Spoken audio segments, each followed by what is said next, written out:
රාලා මේ කොහමද? අයියෝ ඔයා නෙමෙයි. ඉතින් මම දන්නවා නේද? මේ මොකද කරන්නේ? මම මේ ටිකක් බොමුද? දැන් මහත්ව දැන් බැරියෝ. මේ ඔයා පරපුරම දෙනෙකුට උත්තර ගියා. හා මේ බලන් හිටියේ ටිකක් අත්තිලා මම බැලලා මම අදා කරලා තියෙනවනේ නේද? ඒක අදලා වල අසුරට උඩ දැක්කේ. අනිත් අවස්ථාව පස්සේ කකුල මොනද දෙයියෝ. මේ කකුල හොරනකොට මෙතනින් ටිකක් තද වෙනවා මොකද දන්නේ නැහැ. ඉස්සරේ නෑ මෙයා වැටුණා අර මේ බයිසිකලේ පන්සලට ගිහිල්ලා දැසක් පල්ලියට පැනලා මම මේ පොලිසියට ආවෙ නැත්නම් ඔය හේතු හොඳ මේ මෙහෙන් කපලා තියෙනවා. ඇන්කල් එකක් කැඩලා තියෙනවා. ඇක්සිඩන්ට් එකක් නේද? ඇක්සිඩන්ට් එක නෙවෙයි හවුදාට යන ගිහලා කැඩෙන එකක් ඒක. මේ කකුලත් පොඩ්ඩක් අමාරුයි. මේ වයින් ෆැමිලියෙන් යන්න පුළුවන්. ෆැමිලි අට ට්‍රෙලියා ගත්තා. නෑ මම ලේරනවා දෙන පිටියට මොකද ඔය ගහලන් ඒ යක ඔය යන කිය. ආපොඩි මම වැටෙනවා තාපොඩි නුකුලේ මම මැරෙනවා තාපොඩි නේද? බයිසිකලේ නේද? මේ මම බයිසිකලෙන් ගිහලා ඒ අරෝදී උඹ සෙලෙව්වා. ඌ මොකද මම මේ තාපොඩි ප්‍රබාද තාපොඩි මැරෙන උලක් යනවා. මම ආයේ ඉවිල පස්සේ ගිලවන්න ඕනේ මේ ඉවද. සමේ උඹද සල්ලි දාලා මේ අපේ ගෙදර හිටිය මාළි කෙනෙක්. ඒ හරි හොඳ මාළි. අවුරුද්දක් විතර හිටියා නන්දර කෑල්ලේ හිටියේ. ඊට පස්සේ දැන් එයා කරන්නේ පාරේ මේ බනිස් හදන මොනවද මේක බර්ගර් බනිස්. වැඩ කරේ ඉස්සර අතන මේ අබේරත්න මහත්තයලා ගේ ඉස්සර අර මේ කෑල්ලක් තියෙන්නේ ෆර්ස් ගස් තියුණු සිමෙන්ති දාලා අය මත යන මේ අනන්තර වැඩ කර අවුරුද්දක විතර ඒ මනුස්සයා මෙතන මගේ යහ බෝඩින් වල හිටියා මේ කිසිම ප්‍රශ්නයක් නැහැ. ඊට පස්සේ දැන් මොන කඩයක් අරන් ගන්නවා ළමයි දෙන්නෙක් ඇවිල්ලා නැවතිලා හිටියා. එයා වැඩ කරන ළමයි දෙන්නෙක් එයා නැවතුව රුපියල් 5000 ගන්න. කිසි කෙනෙක් නවත්ත ගන්න නැහැ. මෙයා හඳුනනකොට මෙයා නවත්ත ගත්තා. මෙයා ටැක්ස් බාත්රූම් තියෙන රූම් එකක් දීලා ඔක්කොම කරගෙන. ආස් කරගන්නේ නැහැ. මෙයා ආස් කරලා දීලා ඔක්කොම සිගරට් කොටක් ආස් කරලා ඔව් අනේ ගාලා කුදුම කරදරයක් මම වෙන්නේ මෙන්න මේ කාමරේ දුන්නා. මේ කාමරේ ඉස්සෙල්ලම දුන්නා. මේ සිගරට් දීලා බීම දාන්නේ. මං කිව්වා ඒ මට දෙන්නේ 5000යි දුන්නේ ඇඳකට. දෙන්නේ කීටිය රුපියල් 10000යි දුන්නේ. එහෙම 10000ට කාමර තියෙද මේ පැත්ත පළාතයක් නැහනේ. සිගරට් බීලා එතනම බීම දාන. ගිනි ගුර ගහලා එතනම. යාළුවෝ එනකොටම අපි කිව්වා කවුරු පිටින් ගෙන්නන්න එපා. යාළුවෝ මේ ටේබලට ඇවිල්ලා ඒගොල්ලෝ ගෙන්නනවා කට්ටිය. ඔව් ඊට පස්සේ මේ එතන මේ පසින් මල්ලිකා වැඩ කරන අය නෙමෙයි. කොහෙන්ද මන් දන්නේ හොටෙල් එක වැඩ කරන අය කියන්නේ ඇවිල්ලා මෙතන මේ සිගරට් බොනවා ඊට පස්සේ මේ නිදා ගන්නවා මම ඊට පස්සේ පසන මාළට කිව්වා මෙතන එහෙම කරන්න එපා මාළි අපි දෙන්නට නේද ඒ කාමරේ දෙවි තියෙන්නේ මේ ඒ කාමරේ මේ විදිහට තියාගෙන ඉන්නේ කියලා. දැන් මම දැන් එයාට ගොඩක් කලින් ඉඳලා ඒක විස්තර කරලා දීලා තියෙනවා. ඊට පස්සේ කොහමද මෙතන කාමරේට ගෙස්ට් කෙනෙක් ඇවිල්ලා මම එයා පිටිපස්සේ කාමරේට දැම්මා. එතන දොරකුත් නැහැ. එතන තියෙන නිකන් කර්ඩ් එකක්. ඒ පිටින් ළමයි දෙන්නේ ඉන්නේ. අපේ අම්මත් අතන ඉන්නේ. ඉතින් අපි හිතුවා ඒගොල්ලෝ ඒ විදිහට ඉඳී කියලා. මේ කොහොම හරි එතෙන්ටත් සිගරට් බොන්න මේ යාළුවෝ දෙන්නෙකුත් ඇවිල්ලා නිදා මම ඔය අතන නිදාගන්න කාලේ කලින් යාළුවෝ මේ අපි දුන්නා නෙමෙයි. දැන් අපි දුන්නා නෙමෙයි මේ බෝඩිම දුන්නා නෙමෙයි හිටියේ. මේ රැට ඇවිල්ලා වෙනින් දෙන්නෙක් කියලා නිදාගෙන ගියා. මම ඒත් පස්සේ මල්ලි කිව්වා එහෙම කරන්න එක හොඳ නෑනේ මල්ලි. අපි වාටනේ දුන්නේ එහෙම කියලා. ඊට පස්සේ එදෙන ගියා. ආයේ ඔන්න කදාසක් ඇවිල්ලා මුදෙන් කචුකුජු මම අයින් කෑ ගහලා මම කිව්වා යන්නේ කියලා. එහෙම හොඳ නැහැ නාලා මෙන්නේ. මෙතන මිනිස්සෙක් කියන තැනක් මේ ඒගොල්ලෝ සිගරට් බීලා එහෙම කෑකෝ ගහන්න හොඳ නැහනේ. ඒ දවස් තමයි රණ්ඩුව ගියේ. මම කිව්වා රණ්ඩුව නම් ඔයාලා මෙතන තියාගන්න බෑ යන්න. නෑ රණ්ඩුව කුණේ නෑ ඉස්සෙල්ලා මෙයා ඒගොල්ලොන්ට ඇඳක් ගෙනත් දුන්නා ඒ මල්ලි කලින් මල්ලි ඒ දෙන්නට තව ඇඳක් ගෙනත් දුන්නා. ඇඳක් ගෙනත් දුන්නාම මේකෝ දැන් යනකොට ගෙනියන්න බෑනේ ඇඳට සල්ලි මන් දෙන්නම් කියලා. ඊට පස්සේ මෙයා ඇඳේ සල්ලි ගෙවාගෙන ගියා. එතකොට ඒගොල්ලෝ තව ඉස්සරහා මාස වලටත් ඉන්නවා කියලා ඉස්සරහා මාසෙකට සල්ලි දීලා තිබුණා. ඉතින් දැන් යන්නේ කියපු දවසේ දැන් යන්නේ කියලා මෙයා කිව්වනේ. තියාගන්නේ යන්න තැන නැතිවම මේකෝ බැරි ඉතින් කියන දේ අහන්නේ නැහැ නේද? එහෙම කියලා ඊට පස්සේ දාන්න ගියා. ගිහිල්ලා දැන් ඊට පස්සේ ගියේ නෑ එදා පොලිසියට 119 ගහලා කවුද ගෙන්නලා මෙතෙන් දැන් පැමිණිල්ල ලිව්වා. මම ඉස්සෙල්ලා 119 ගාව විරාලා. මගේ 119 ගහපු කෝල් එක පොලිසියට ගියෙත් නෑ අන්න ඒ මේ කට්ටල ගියේ. ඊට පස්සේ එයාගේ ඕන එහෙම හරියන්නේ ඔයාලට කතා කරන්න බැරි නම් මම කතා කරන්නම් කියලා අන්නතෙන් කියලා 119 ගහලා ටක් ගාලා රාලහාමිය දෙන්නෙක් ආවා. ඊට පස්සේ මම කිව්වා දැන් එයාට කිව්වා රාලහාමිය මේ ඔය ඇඳක් තියෙනවා එයාගේ නම. මම කියන්නේ කිව්වෙත් නෑ. කියන කිව්වෙත් නෑ. එයා නිකන් උස්සන් ආවා එයාට අතනන් දෙන්න ඉන්න බෑ කියලා. දෙගෙන ඊට පස්සේ මම කිව්වා මල්ලි දැන් ඔය ඇඳක් ගෙනානේ. ඔයාගේ ඇඳ ඉන්න ගානේ මම කපන්න. ඒ ඇඳ මට දෙන්න. ඊට පස්සේ කොහොමද මාස 3ක විතර ඒ සල්ලි දුන්නේ නැහැ මට ඇඳට කැපුවා. ඊට පස්සේ එයා තාම වැඩිපුර මාසයක් ඉන්නවා කියලා ඒ දැන් මැයි 30 තමයි යනවා කිව්වේ. මැයි 30 දක්වාම පේමන්ට් 3000 ගෙවන්න තියෙනවා. මේ වැඩිපුර ගාණක් ගෙවලා තියෙනවා. දැන් මේ මෙතනින් කොට යන්නේ කොහොමද අඳ ගලව ගන්න යන්න. එහෙම කිව්වා. දැන් මම කොට පේමන්ට් එකක් කළානේ තියෙන්නේ. අඳ ගලවගෙන යන්න බෑ මට සල්ලි දීලා හදන්න යන්න. මෙයා ඒකට කැමති නෑ. ඊට පස්සේ මම දැන් කරේ රාලහාමිය මගේ ගාව තියෙන අතේ තියෙන සල්ලි 9000 දීලා ඇඳ මම ගත්තා. අද රොස්නි කරන්නේ. 9000 මෙයා ඔන්ලයින් ගෙව්වේ ඒකයක් කිව්වද නැද්ද ඒක රිසිට් එක තියෙනවා නම් ඔව් දෙන්නම්. අපි එදා පොලිසියට පෙන්නුවේ ඒක ඔක්කොම. ඒත් ඔකේ කියලා තියෙන්නේ රුපියල් 9100 ගාණක් තිබුණා. මම කතා කළා මාළි මේ 4500 දෙකක් මම දුන්නා. එයාගේ ගාන බැලන්ස් එක නෑ ඒක හරි. 100 ගානක් තවනම් මට දෙන්න පුළුවන්. ඒක පොඩි හේතුවක් නිසා මම ඔබ හොල්ඩ් කරේ. ඒ කේබල් එක මාළි කෙනෙක් හිටියා මෙතන මගෙන් කේබල් ෆෑන් එකේ කේබල් එකක් එල්ලගෙන යනකොට කේබල් එක තියුන්නේ නෑ ෆෑන් එකේ. ඒක හින්දා මම ඒක තියාගත්තා. දැන් පස්සෙන්ට ඕන නම් මම 100 ගානක් දෙන්න පුළුවන් ආ. රුපියල් 140 ඒක පාවිච්චි කරපු අnder මේකට මම කෝ ගන්නත් එපා කියලා වැඩක් නැහැ පසුබුලාට ගෙවලු. පසින්දු හැබැයි ඒ ගානේ ඉල්ලුවේ නෑ. අයි 500ක් තියෙනවා. එයා කාමරේ ඉඳලා යනකොට කාමරේ ඔක්කොම අර මේ ඇඳුම් වගේක් ඉර කරලා අපිට 20000 ගියා ඒක බාත්රූම් එක සුදු කරන ඒව අපි මොනවත් ඉල්ලුවේවත් නෑ යාගේ.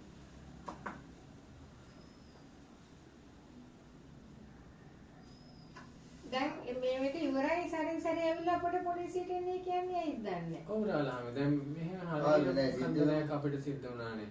දැන් මේ ඒ ආවේ කවුද සුසන්ත කියලා රාලහාමි. ඇවිල්ලා පැමිණිල්ල පසින්දු කියන දේ ලියන් ගියා. ඊට පස්සේ අපි දැන් පසින්දු පොලිසියට යන්න කලින්ම මම ගනුදෙනු ඉවර කරා. ඊට පස්සේ පොලිසිය එක දවසක් යනකොට කිව්වා මේ පසින්දු මම ඔය සල්ලි දෙන්න. මම පැමිණිල්ල ඉල්ලාස් කරගෙන එන්න. අපරාධින රාලහාමි ඔයගොල්ලෝ දැන් ඩියුටි කරනකොට අර යනවා මෙහෙ යනවා. ඔය ඩියුටියට ඔය රාලහාමි මෙතෙන්ට මේ ඔයගොල්ලන් පොලිසිය රාලහාමිල තුන් පාරක් විතර මෙතෙන් සම්බන්ධ කරනකොට හතර සැරයක්. ශ්‍රී ලංකා කවෙන් සිරිවර්ධන. හතර සැරයක් විතර මෙතෙන්ට එන්නේ. ශ්‍රී ලංකා කවෙන් සිරිවර්ධන. ඔය හතර සැරේට ඔයාලට බටා දෙන්නේ නැහනේ. හතර සැරයක් විතර මෙතෙන්ට ඇවිල්ලා ගියා. 38යි.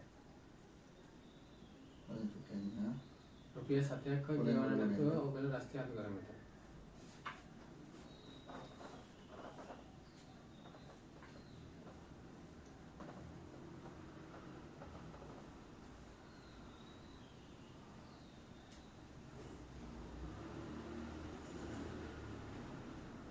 ගේ පොරාලා අපිට තනියම කරදරෙන් ඉන්නවා මේ ගමේ කිසිම ප්‍රශ්නයක් නැතුව ඉන්නේ මම. මේ එනරාලාමිල හැමදාම ගිහලා මගේ නම අහලා නිකන් මම මේ මහවරදක් කරපු ඉලකාරයෙක් වගේ මේ අම්මා ඇවිල්ලා කියන අර ගින් අහලා මෙහෙ ගින් අහලා බයිගල දින්නේ නෑ. එහෙම හැම නිතරම යනවා. කියා ගන්නවත් ඔව් අර කියා මගේ තුම නිසා. අන්දරනේ. ඔව්. හැම වෙලෙම යන්නේ කරදරෙන් ඉන්නවා මේ රාලාමේ ඔක්කොතරින් අනතර කරන්නේ. එද්දසම වලට නම රුජිනම ගංගාරාම පාර පැලෑන වැලිගම. ඒ ටික හදන්නේ ඒපත්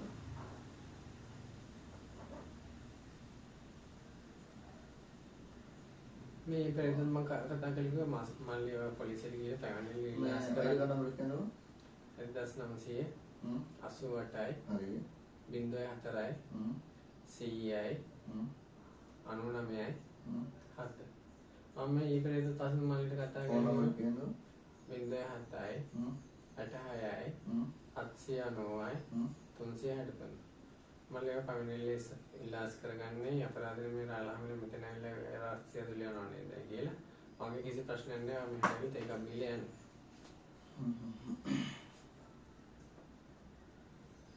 එහෙම කරන කෙනෙක් නෙමෙයි මේ පැමිණිල්ල දදා ඔයගොල්ලෝ මෙහාට අපිට මොකක් හරි පෙන්නන්න හදනවා වගේ මට හිතෙන්නේ. කවුද?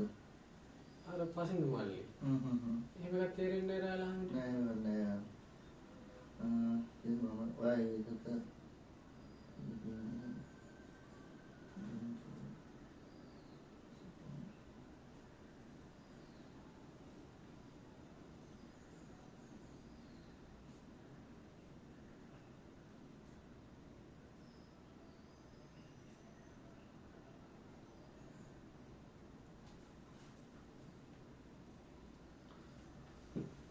පස්සේ දෙන්නේ. පසින්දු මල්ලිගේ ගාන ගෙවලා එයා ඕකේ. පොඩි එන්නේ නෝද? පස්සේ කොච්චර වගේ දැවිලා? පසින්දු මල්ලි මාස 5ක් විතර හිටියා. මාස 5ක් හිටියා. ඉස්සෙල්ලා හිටියා. අන්තිමට ඉන්න. මොකද කියන්නේ? අපි බොහොම අමාරුවෙන් ජීවත් වෙන මිනිස්සු මෙතන මේ කන්න බන මේතන එන ගානෙන් තමයි ජීවත් වෙන්නේ. අපිට වෙන රස්සා නැහැ. මේකේ මේ ඒකට දැනගන්න බෑ අපිට ඒ විදිහට කරන්න.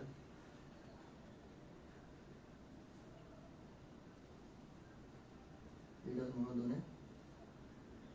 ඇඳගත්තා මම ඇඳගරන් සල්ලි දීලා දැන් ප්‍රශ්න නැහැ. පස්සේ වල මුදල් සල්ලි මොකද සිද්ධ කියන්නේ චුට්ටක් මතය? මල්ලිට ඒ මාස පහකට පස්සේ මොකද උනේ? ඈ මොකද උනේ?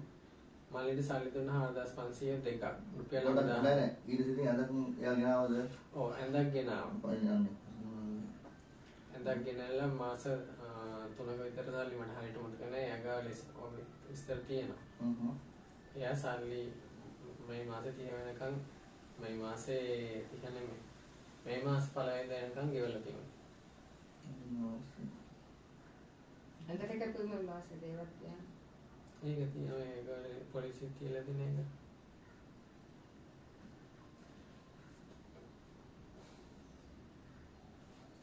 කොමාරි එයා ගණන් හදලා කිව්වම ශ්‍රී ලංකාවේ මට මේ මෙන්න මේ ගාන එන්න තියෙනවා මම වැඩිපුර ගෙවලා තියෙන්නේ.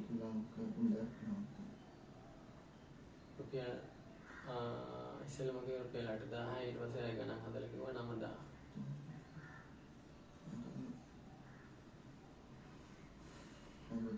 මොකද මුදල් කියද කියන්නේ? 9000.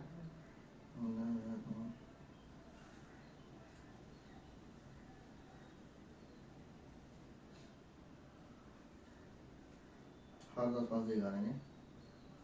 ආදස් පන්සේ ගානේ බාර දුන්නද? දෙපාරක් ගන්න. එකක් බැංකුවෙන් දාලා තියන්නේ එක අතට බලන ගියහම මාළි.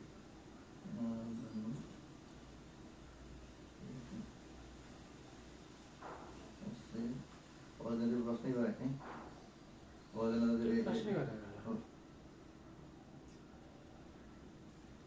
ඔබ දැන් ආයෙත් රස්තියද කරේ යාට ගිහින් පැමිණිල්ල ඉල්ලාස් කරගන්න වැඩේ කරේ. මම පොලිසියට කල් කරා කිව්වා මේ පැමිණිලිකාරය ඇවිල්ලා ඉල්ලාස් කරාම ප්‍රශ්නයක් නැහැ කිව්වා. එයා එහෙම කරේ නැද්ද? යාට ෆෝටෝ දෙන්න බැහැ.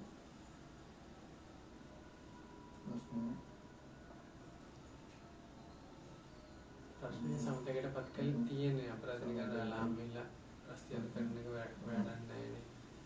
අපිත් මේ මොන්නේ ඔයගොල්ලෝ මඩත් යන්න බෑ වගේ ප්‍රශ්නකට.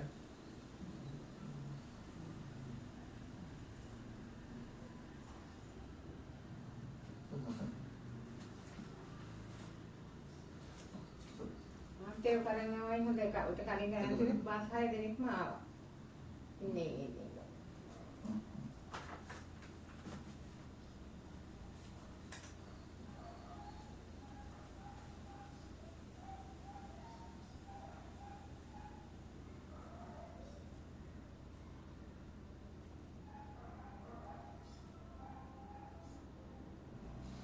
දැන් අල්ලන්නේ මේ මාසෙන් 12 වෙනි නෑ කවුද කවුද හරි සවිස්තර කියන දැනවත් සම්බන්ධයි. දැන් මම රාජකාරී කරපු මිනිස්සෙක් මේ සාමාන්‍ය වගේ පැමිණිලා කරන්න ඕනේ යාට නේද? කවුද? වසන් බාරාලා නෑ නෑ වසන් බාරාලා වෙන්නේ පොලිසිය කම්ප්ලේන්ට් එකක් දැම්මේ ඒ ළමයි කෙනෙක් දාගෙන ඉන්නේ. ඒ ළමයි ඉන්නේ. මෙයා කලින් ගාමෙන්දා ඉන්නේ කරේ පොළොත් ප්‍රශ්නයක් ආවම ඒ වසන් බාරාලා නම් කෙනෙක් ඉන්නවා එයා සාමාන්‍යයෙන් වසන් 3ක් විතර බලනවා. එයා තමයි සොලියුෂන් ප්‍රශ්න වලට යන්නේ.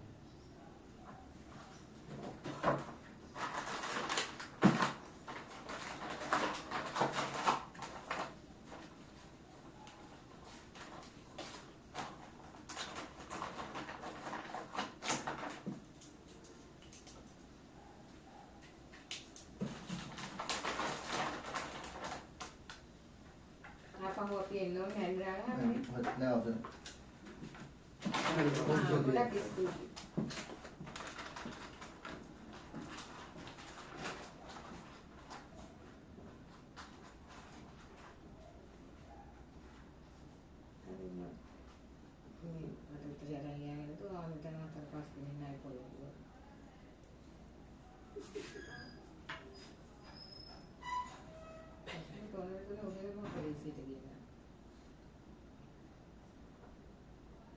Dia hari dulu nanti.